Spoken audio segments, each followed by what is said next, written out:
1459, Filippo Brunelleschi has become the father of Renaissance architecture, making Florence a mecca for innovations in design and construction. Now his methods and ideas spread beyond his republic, as architects throughout the region would launch ambitious building campaigns. Filippo Brunelleschi transforms all of architectural design by using Roman elements like this column and pilasters and numerical proportions, integrating them into an elegant and beautiful whole that is never overwhelmed by one of the parts. But he doesn't write it down. It's up to a young guy, the next generation, Leon Battista Alberti.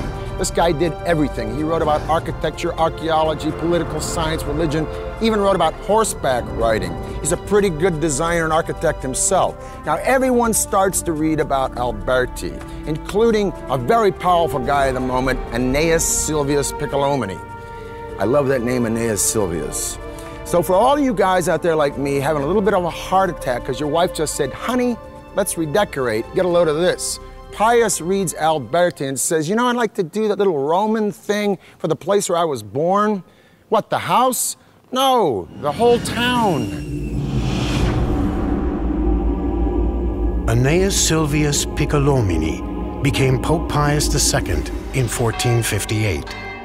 By 1459, he had turned his attention to his hometown of Corsignano and commissioned a first attempt at constructing an ideal city.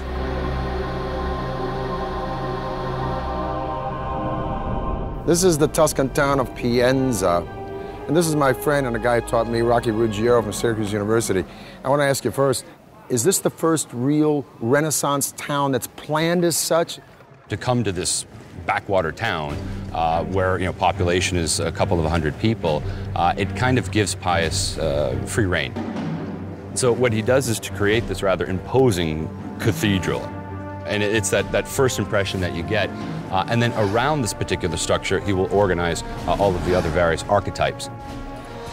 If this piazza is so perfectly planned with its perfect bishop's palace and its cathedral, why are these streets always crooked? I come up here, I don't know where I'm going. This is actually done intentionally. One thing they didn't want to do was to let people know how small it was. And so they intentionally keep these streets from forming a direct axis so that you always have a corner that's sort of obstructing your view, and it makes it seem much larger than it actually is. By the time the transformation was complete in 1464, more than 40 buildings had been constructed or refurbished. Each on its own was an important expression of revolutionary ideals. But it was the town as a whole that represented everything the age stood for. And yet the harmonious feeling in Pienza would not last long. The radical new ideals that glorified man and human potential were being challenged.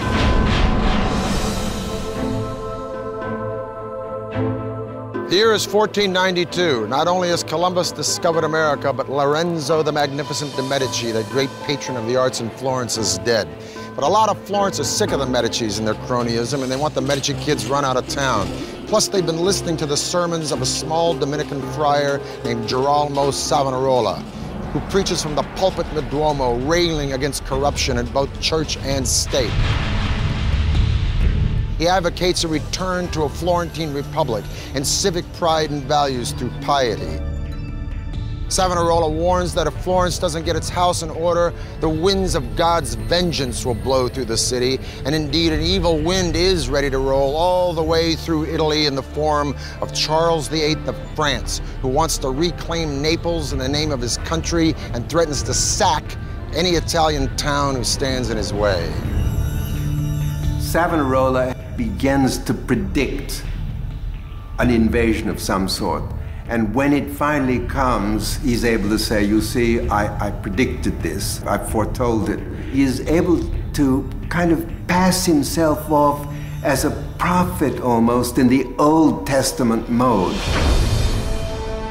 This crusading friar's vision of invasion would come true. In 1494, Charles VIII, King of France, stood poised on the Tuscan border, ready to march through Italy with his army. Still made up of smaller republics, that were feuding among themselves, Italy was ripe for takeover.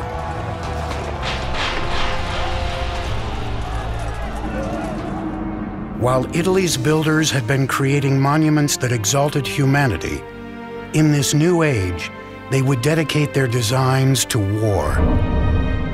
There is no such thing as a trained military engineer. And so it is that your greatest architects of the Renaissance, although sometimes they probably started out knowing nothing about it, were called upon to design the fortifications of major Italian cities. Innovations and new technologies would now serve the military. The weapon of choice for Charles VIII was a fearsome new cannon. Medieval walls would crumble under its awesome firepower. The cannon became much more reliable and also able to launch a projectile that was much larger, heavier, and to launch at a further distance. And so Charles VIII brings these cannon with him over the Alps, and it becomes immediately clear that he can knock down virtually any fortification that he chooses. And this is a terrible thing. I mean, this is a crisis, right? Because all of a sudden you can't hold them off. Tall, thin medieval walls were easily penetrated and destroyed by the force of new cannons, giving Italian cities little protection. The outdated walls couldn't even support the weight of new weaponry to use against invaders. The new cannon had strong percussive powers. You could not put a new cannon on the old medieval wall and fire it because it would shake its own wall down. Italian engineers would turn their attention to designing a lower, thicker wall that would support the weaponry and resist the incoming cannonballs. This new wall will resist, in fact, these larger guns because it can absorb the impact of the larger projectile. Engineers would also redesign the layout of these thicker walls that surrounded the city. Military engineers develop an angled wall.